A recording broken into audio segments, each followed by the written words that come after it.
a sort of conversation around Savarkar. The biggest one, perhaps, is the relationship with Mahatma Gandhi and the fact that he was actually tried in the case of Nathuram Godse case, the assassination of the Mahatma. Now, I want to start first on the relationship between Savarkar and Gandhi. And actually, you have, I think, at some point described them as irreconcilable figures of history. And you have this account where Savarkar meets Gandhi and Savarkar is cooking prawns. Gandhi's vegetarianism is kind of offended. So let's, before we get to the assassination, which is the more sensitive conversation, let's talk about how they were different and how they were similar. Were they similar at all in some ways? I don't think so. I think they were really, just as their photographs are on diagonally opposite sides of the Central Hall of Parliament, I think they were those irreconcilable poles of Indian history. They met first in 1906 in London, and that famous episode where he's cooking prawns and asks Gandhi to partake in the meal, and Gandhi says, no, and then he says, if you cannot eat with us, and this is just boiled fish, how will you actually, we want people who will bite the British alive. So it was certainly not the best of first meetings. And throughout, his life, he always was like the ideological opponent to Gandhi on every stand that Gandhi took, especially on the Hindu-Muslim equation, on Gandhi's, stand on untouchability, on the caste system. And it's quite interesting to see that Savarkar's views veered very close to that of Ambedkar when it came to the caste, while Gandhi considered the caste system to be a fundamental element of Hinduism and Hindu society. I mean, Gandhi was a reformist, and Ambedkar and Savarkar, in your research, were kind of nihilists when it came to the caste system. I mean, that's how I would sum it up. Iconoclasts who wanted it dismantled and not piecemeal reform, because they found that as the bedrock of all the disunity for various reasons. Savarkar looked at it as a consolidation of the Hindu community, whereas Ambedkar, being from the community itself, wanted reforms that way.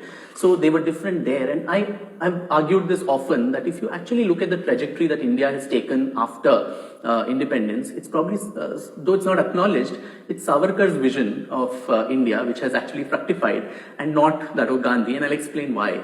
Gandhi called for a dismemberment of the Indian army after independence, and that we are now a peaceful nation and so on. But after Pokhran, after all our nuclear capabilities, that's nowhere come true. Gandhi called for Gram Swaraj, for the Charkha, go to the village, which is where India actually is. But with rapid urbanization, with post-liberalization, it's Savarkar's idea of industrialized capitalist economy, which is what he always argued for, which has taken root. Gandhi had very little time for science,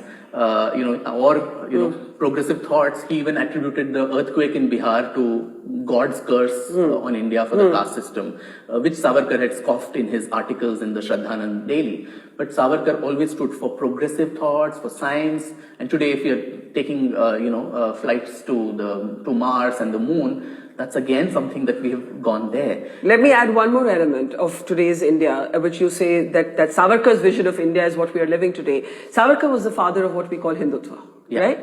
And his was the original treatise on what Hindutva is, which for him was more a political construct than actually a religion-driven one, right? Are we today living in an India defined by Savarkar's Hindutva as you understand it? To some extent, I would say. And I think it's important to also know the context in which, Hindutva actually took shape. Which is Gandhi's support to the Khilafat movement. And so I think baffled Savarkar, who was still in prison then in Ratnagiri, and he was hearing these stories about how, India was being mobilized, and it was a very dangerous and perilous situation where a vast group of Indians were actually being mobilized to support a caliphate in some other country. And why would the British actually, give in to our demands? So, and the consequences of that. This was the first time when religion actually entered politics in not so surreptitious way at all, quite head on and in your face. And the Hindu community was just taking to it without thinking at all. So there was a need for somebody to be that voice of the Hindu community to say, look, I think you need to get a grip of yourself. And that's why he defines it right at the beginning, that Hindutva is not about Hinduism. It's different from that. It's more of a cultural and nationalistic identity. And anybody who considers, and including Muslims and Christians, who consider this land as the land of their forefathers, Pitrubhu and Punyabhu, or the Holy Land, and not owe their allegiance to some other country somewhere, because that would be detrimental detrimental to the integrity of the country. Isn't that very similar to how Mohan Bhagwat recently defined who is a Hindu? Yeah. So somewhere it is veering to that. Though of course there is a difference in the Hindutva that Savarkar initially conceptualized and probably what the RSS took forward. There were lots of areas of disagreement between the two because Savarkar was a modernist, a rationalist, an atheist at it. And a lot of the Maharashtrian upper class Brahmin community were quite miffed with him by his social reforms in Ratnagiri. He undertook intercaste dining, intercaste marriage. He started the first temple there called the Patit Pavan Mandir, which actually was thrown open to people of all castes. So the Brahmins of Maharashtra looked at it with horror. Someone of their community, a Chit Pavan Brahmin,